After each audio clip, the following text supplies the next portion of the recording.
महाभारत युद्ध में अनेक योद्धाओं ने भाग लिया। उस युद्ध में अधिकतर योद्धाओं के युद्ध करने के पीछे अपने अपने स्वार्थ थे। पांडवों को अपनी खोई हुई प्रतिष्ठा और अपना राज्य वापस चाहिए था। दुर्योधन को अपना राज्य बचाना था। भीष्म पितामह को अपने राज्य को एक उचित उत्तराधिकारी प्रदान करना था। द्रोणाचार्य को दुर्योधन के प्रति अपनी निष्ठा और ईमानदारी का प्रमाण देना था। लेकिन उस युद्ध में एक ऐसा योद्धा मौजूद था जिसका इस युद्ध से कोई लाभ नहीं था सिवाय नुकसान के, और वो योद्धा था सूर्यपुत्र कर्ण। कर्ण दुर्योधन का परम मित्र था, लेकिन दुर्योधन का कर्ण से मित्रता में भी स्वार्थ था। लेकिन कर्ण का दुर्योधन से मित्रता में कोई स्वार्थ नहीं था, जिसका प्रमाण कर्ण ने अपनी मौत को गले लगाकर कर दिया। अर्जुन के बाण लगने से जब कर्ण का मौत होने ही वाला था, तब वो बेहद पीड़ा से गुजर रहा था। उसके मन में ढेर सारे सवाल थे जिसका वो जवाब चाहता था, और अपने प्रश्नों का उत्तर पाने के लिए कर्ण ने कृष्ण को याद किया और कृष्ण को अपने पास आने का निवेदन किया। भगवान कृष्ण कर्ण के निवेदन पर उसके पास गए। कृष्ण पास आते ही कर्ण ने प्रश्न किया, हे वासुदेव, मेरे मन में कुछ प्रश्न हैं जिनका उत्तर मैं आपसे चाहता हूँ। कृष्ण ने कहा, पूछो कर्ण, तुम्हारे क्या प्रश्न हैं? कर्ण ने कहा, हे माधव, जन्म देते ही मुझे मेरे माँ ने त्याग दिया, क्योंकि मैं माता के विवाह से पहले जन्मा था। लेकिन एक अवैध पुत्र के रूप में जन्म लेने में मेरा क्या दोष है? उसके बाद गुरु द्रोणाचार्य ने मुझे शिक्षा देने से मना कर दिया, क्योंकि मैं एक सूत पुत्र था। क्षत्रिय होते हुए भी मैं क्षत्रिय नहीं था। जीवन भर मैं इस बोझ से जीता रहा, लेकिन इसमें मेरा क्या अपराध था? भगवान परशुराम ने मुझे उपहार के रूप में शिक्षा तो दी है, लेकिन साथ में एक ऐसा श्राप दिया कि जब मुझे इस विद्या की सबसे अधिक आवश्यकता होगी, उस वक्त मैं वो विद्या को भूल जाऊंगा। उन्होंने केवल इसलिए श्राप दिया क्योंकि मैं एक क्षत्रिय नहीं हूँ, और मैं उनकी नींद खराब ना हो इसलिए एक असहनीय गांव की पीड़ा को सहा था, जिसके उपहार स्वरूप में मुझे उन्होंने श्राप दे दिया। क्या असहनीय पीड़ा को सहना मेरा अपराध था? जब मैं बाणों का अभ्यास कर रहा था, तब मेरा एक तीर गलती से बछड़े को लग गया और वो बछड़ा मर गया। वो सिर्फ एक दुर्घटना थी। मेरे बार बार माफ़ी मांगने के बावजूद बछड़े के स्वामी ने मुझे श्राप दिया कि असहाय अवस्था में मेरी भी मृत्यु होगी, जबकि उस दुर्घटना में भी मेरी कोई गलती नहीं थी। लेकिन फिर भी मुझे उस श्राप का कष्ट भोगना पड़ा। दुर्घटना किसी से भी हो सकती है कृष्ण, इसमें मेरा क्या अपराध था? इतना ही नहीं, द्रौपदी के स्वयंवर में भी मेरा अपमान किया गया था, क्योंकि मैं एक सूत पुत्र था, क्षत्रिय नहीं। क्या सूतपुत्र होना मेरा स्वयं का चुनाव था? परिस्थिति ने मुझे सूतपुत्र बनाया था, फिर इसमें मेरा क्या अपराध था? माता कुंती ने मुझे आखिर में मेरा जन्म का रहस्य बताया, ताकि अपने अन्य बेटों को बचा सके।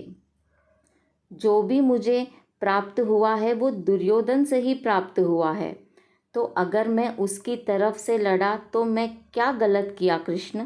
कृष्ण कर्ण के प्रश्नों को सुनने के बाद कृष्ण एक गंभीर स्वर में उत्तर देते हुए कहा, कर्ण, मेरा जन्म कारागार में हुआ।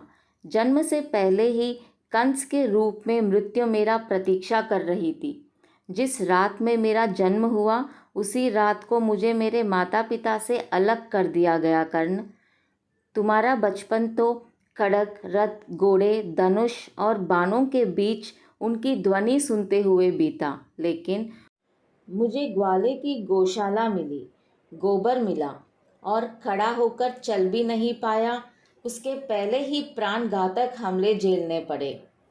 कोई सेना नहीं, कोई शिक्षा नहीं, कोई गुरु नहीं। लोगों से सिर्फ ताने ही मिले कि मथुरा में प्राणघातक हमलों का मूल कारण मैं हूँ। तुम्हारे गुरु परशुराम जब तुम्हारे शौर्य की तारीफ करते हुए कह रहे थे कि भगवान शंकर को छोड़कर तुम्हें कोई और पराजित नहीं कर सकता, मुझे उस उम्र तक कोई शिक्षा भी नहीं मिली कर्ण। तुमने तो कम से कम अपने पसंद की कन्या से विवाह किया, परंतु मैं जिस कन्या से प्रेम किया वो मुझे नहीं मिली, बल्कि मुझे उस कन्या से विवाह करना पड़ा जो मुझसे प्रेम करती थी। जरासंध से बचने के लिए मुझे मेरे पूरे समाज को यमुना के किनारे से हटाकर एक दूर समुद्र किनारे जाकर बसाना पड़ा, जिसके लिए मुझे रणभूमि छोड़कर जाना पड़ा, और रणभूमि से पलायन के कारण मुझे भी कायर कहा गया।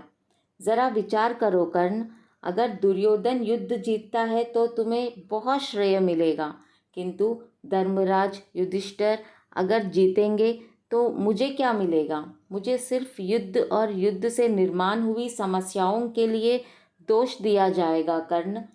जीवन हर किसी को चुनौतियाँ देता है, जिंदगी किसी के साथ न्याय नहीं करती। अगर दुर्योधन ने अन्याय का सामना किया है तो युधिष्ठिर ने भी अन्याय को भुगता है। परंतु कर्ण, सत्य धर्म क्या है तुम ये भली भांति जानते हो।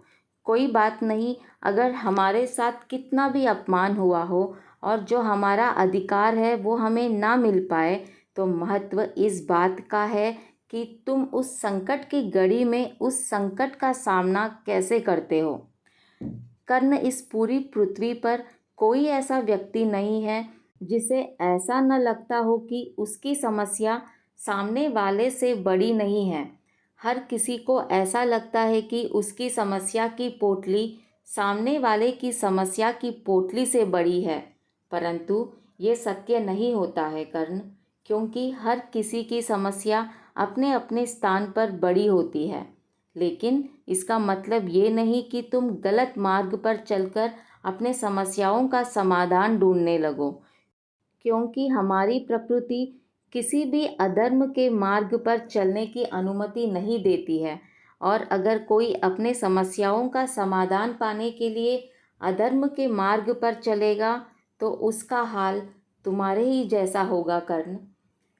दोस्तों, कर्ण अपने जीवन में बहुत दुखी था। उसे लगता था कि उसका जीवन बेहद अधिक कष्टों में बीता, परंतु जब भगवान श्री कृष्ण अपने जीवन की तुलना कर्ण के जीवन से की तो कर्ण समझ गया कि कृष्ण के समस्याओं के सामने तो मेरी समस्याएं कुछ भी नहीं है।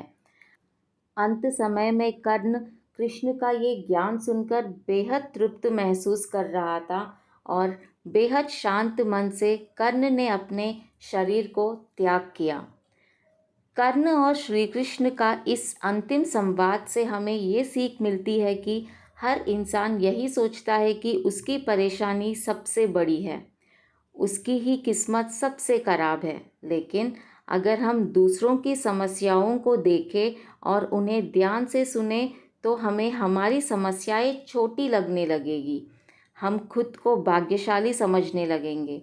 हम अक्सर छोटी छोटी परेशानियों को लेकर अपनी किस्मत को कोसते रहते हैं, जिनमें से ज़्यादातर समस्याएं तो ऐसी होती है कि जिन्हें हम थोड़ी सी मेहनत और दिमाग लगाकर समाप्त कर सकते हैं, लेकिन हम उनके लिए भी हमेशा शिकायत करते रहते हैं। कोई अपना वज़न ज़्यादा होने के कारण परेशान है तो कोई अपना वज़न कम होने के कारण परेशान है। कोई बेरोज़गारी के वजह से दुखी है तो जिसके पास नौकरी है वो भी अपने काम को लेकर दुखी है। और ये सब इसलिए होता है क्योंकि जो हमें मिलता है हम उसे स्वीकार नहीं करते। हम समस्या को नकारात्मक दृष्टिकोण से देखते हैं और उसमें कमी निकालते रहते हैं। इस दुनिया में ऐसा कोई इंसान नहीं जिसके जीवन में समस्याएं नहीं हैं, और ऐसा कोई दिन नहीं आएगा जब हमारे जीवन से परेशानियां और कमियां समाप्त हो जाएगी। इसलिए अपनी समस्याओं को नकारात्मक दृष्टि से नहीं, सकारात्मक दृष्टि से देखें और उनका सामना करें। आपने इस कहानी से क्या सीखा है वो कमेंट करके ज़रूर बताना, क्योंकि आपके कमेंट से भी हमें बहुत कुछ सीखने मिलता है। इस कहानी को सुनने के लिए आपका बहुत बहुत धन्यवाद।